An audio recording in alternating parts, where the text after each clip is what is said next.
जय Shri Krishna everyone, welcome to all of you in Gyan Anusar. आज इस वीडियो के माध्यम से हम जानेंगे कि अक्षय तृतीया के दिन हम किस प्रकार घर पर बहुत ही सरल और साधारण तरीके से पूजा कर सकते हैं और अक्षय तृतीया के दिन ऐसी कौन सी चीज़ें हैं जो हमें ज़रूर करनी चाहिए। तो देखिए, अक्षय तृतीया की पूजा हम घर में सुख समृद्धि यश और वैभव के लिए करते हैं और विशेषकर लक्ष्मी जी की इसमें पूजा की जाती है।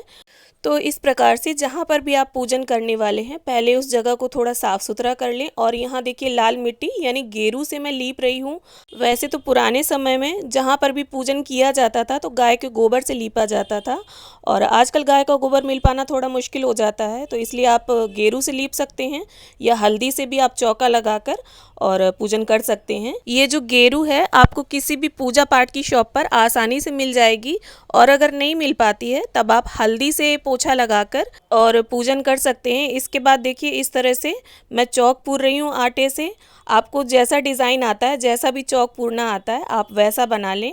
और चूँकि लक्ष्मी जी का पूजन है तो यहाँ मैंने अष्टदल कमल बनाया है, और इसके ऊपर थोड़ी हल्दी और अक्षत डाल देंगे, क्योंकि हल्दी जो है वो बहुत ही शुभ मानी जाती है। इसके बाद चारों कोनों पर थोड़े थोड़े अक्षत रख देंगे हम।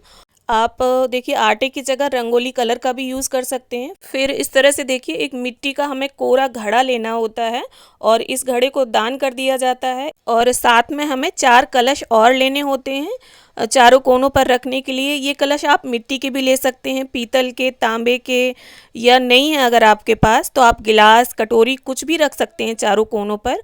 और लेकिन ये जो बीच वाला बड़ा घड़ा होगा इसे हमें मिट्टी का ही लेना है, और कुछ इस तरह का लें आप साइज़ कि किसी के यूज़ में आ जाए, जिसे भी आप दान करें वो उसे प्रयोग में ला सके। और इसके बाद देखिए, ये जो घड़े हैं इनके कंठ में हमें मौली बांध लेनी है। मौली आप ज़रूर बांधें, क्योंकि खाली कलश जो है वो नहीं रखे जाते हैं। तो इस प्रकार से देखिए, ये जो बीच वाला बड़ा घड़ा होगा इसमें हमें स्वास्तिक बना लेना है। आप कोई भी शुभ चिन्ह बना लें। और देखिए, सभी घड़ों में के कंठ में हमने मौली बांध ली है, और इसके बाद इन्हें हमें जल से भरना होगा, शुद्ध जल से। तो कंठ तक इन सभी घड़ों को हम शुद्ध जल से भर लेंगे। तो देखिए, अक्षय तृतीया पर कलश पूजन का विशेष महत्व होता है, और बिना कलश के की गई पूजा अधूरी मानी जाती है। और ऐसी पौराणिक मान्यता भी है कि भगवान कृष्ण की वजह से द्रौपदी को अक्षय कलश की प्राप्ति हुई थी। और अक्षय तृतीया के दिन सर्वार्थ सिद्धि योग होता है, और इसीलिए इस दिन लोग बिना मुहूर्त देखे कोई भी शुभ काम कर सकते हैं। तो देखिए, इस तरह से कलशों को भरने के बाद जो बड़ा कलश है वो हमें बीच में रख देना है, और ये जो छोटे कलश होंगे इन्हें हम चारों कोनों में रख देंगे। तो इस तरह से कलशों को भरने के बाद और उन्हें विराजित करने के बाद ही हम लक्ष्मी जी की स्थापना करेंगे। कभी भी खाली कलश के आगे आप लक्ष्मी जी की स्थापना ना करें। और मेरे पास यहाँ पर पीतल के लक्ष्मी गणेश जी की प्रतिमा है, तो मैं उन्हें इस तरह से अक्षतों का आसन देते हुए विराजित करूँगी। देखिए, गणपति जी का पूजन तो सर्वप्रथम किया जाता है, इसीलिए हम गणपति जी की स्थापना करेंगे लक्ष्मी जी के साथ। अगर आप चाहें तो यहाँ पर कुबेर जी, विष्णु भगवान, इनका भी पूजन साथ में कर सकते हैं। और अगर आपके पास पीतल के लक्ष्मी जी गणेश जी नहीं है तो आप मिट्टी के ले सकते हैं, या फ़ोटो भी ली जा सकती है। और इसके बाद अब हम दीपक को स्थापित करके प्रज्वलित करके इसके बाद अपनी पूजा प्रारंभ करेंगे। सबसे पहले गंगा जल का छींटा देते हुए शुद्धिकरण कर लेंगे। और बैसाख मास में काफ़ी गर्मी होती है, इसीलिए आप चंदन का प्रयोग ज़्यादा से ज़्यादा करें पूजा में।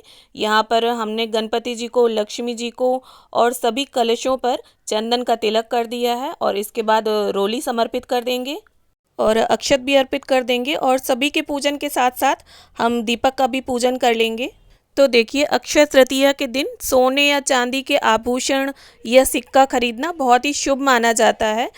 इस तरह से सभी का पूजन करने के बाद ये देखिए, इस तरह से हमें चने की दाल लेनी है। चने की दाल जो है उसे स्वर्ण के समान माना गया है, तो इस तरह से देखिए सभी कलशों में हम चने की दाल डाल देंगे। अक्षय तृतीया के दिन दान का भी विशेष महत्व होता है। इस दिन बहुत से लोग चने की दाल, गेहूँ, जौ, मीठा, सत्तू, बीजना, ऋतुफल जो ठंडक पहुँचाते हैं, इस तरह के दान करते हैं।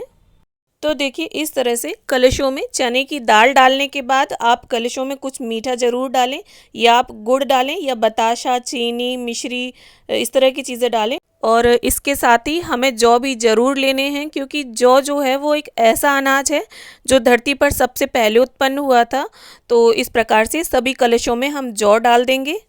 और इसके साथ ही जैसा कि मैंने बताया कि इस दिन सोने या चांदी का कुछ भी खरीदना बहुत ही शुभ माना जाता है। तो इस प्रकार से जो भी आपने खरीदा है सोने या चांदी का, उसका भी पूजन आप ज़रूर करें, और उस आभूषण को या सिक्के को जो भी आपने खरीदा है उसे पूजा में ज़रूर रखें। और इसके बाद देखिए हम गणपति जी को, लक्ष्मी माता को, सभी को वस्त्र रूपी कलावा समर्पित कर देंगे। और इसके बाद ये जो बड़ा कलश है इसमें हमें 5 आम के पत्ते लगाकर श्रीफल स्थापित कर लेना है। आप श्रीफल की जगह पर कोई ऋतुफल भी रख सकते हैं। फिर इसके बाद ये फूलों की माला मैं कलश देव को समर्पित कर रही हूँ, और साथ ही गणपति जी को दूर्वा और लाल फूल यहाँ समर्पित कर दिया है मैंने। और लक्ष्मी माता को भी हमने यहाँ गुलाब का फूल समर्पित किया है। लक्ष्मी माता को लाल रंग का ही फूल आप अर्पित करें, क्योंकि माता लक्ष्मी को लाल रंग के फूल अति प्रिय होते हैं। कमल का फूल, गुलाब का फूल, गुड़हल का फूल, इस तरह के फूल आप अर्पित करें। इसके साथ ही ये जो चारों कोनों के कलश हैं इनके ऊपर एक एक आम का पत्ता हम रख लेंगे। पूजा में आप आम के पत्तों का भी प्रयोग ज़रूर करें, और जो भी ऋतु फल हो आपके पास, खीरा, ककड़ी, आम, खरबूजा, इस तरह के फल आप इन कलशों के ऊपर स्थापित कर लें। और इसके बाद देखिए आज की पूजा में कच्ची आमी का भी भोग लगाया जाता है। तो देखिए अगर आपके पास आम के पत्तों की व्यवस्था ना बन पाए या कच्ची आमी उपलब्ध ना हो, तो इस दशा में आप अशोक के पत्तों का भी प्रयोग कर सकते हैं, और पके हुए आम भी चढ़ाए जा सकते हैं पूजा में। इसके साथ ही अक्षय तृतीया की पूजा में दूध दही का विशेष महत्व होता है। तो आप दूध या दही का भोग ज़रूर लगाएं। खीर भी बना के आप भोग लगा सकते हैं, कोई भी सफ़ेद चीज़ का भोग आप लगा दें। यहाँ पर पंचमेवा, दही और केले का भोग लगा दिया है हमने। और इसके बाद एक कलश हमें रख लेना है, और थोड़ी सी चने की दाल आप सीधे हाथ में लेकर अक्षय तृतीया की कहानी पढ़ लें या सुन लें। और इसके बाद ये जो दाल है वो इस कलश में डालकर सूर्य देवता को अर्घ दे देंगे, और इसके बाद सभी की प्रेम पूर्वक आरती उतार लेंगे। और इसके बाद आप अपनी इच्छा अनुसार कुछ दक्षिणा भी ज़रूर निकालें। और ये कलश, दक्षिणा, चने की दाल, जौ, गुड़, ये सभी चीज़ें हमें किसी ब्राह्मण को दान कर देनी है, या आप मंदिर में भी दान कर सकते हैं। और इसके बाद देखिए संपूर्ण पूजा का आचमन करने के बाद हम क्षमा याचना कर लेंगे। उम्मीद करती हूँ वीडियो आप सभी को अच्छा लगे। वीडियो अगर पसंद आए तो इसे लाइक करें, शेयर करें, और चैनल को सब्सक्राइब ज़रूर कर लें। Thanks for watching.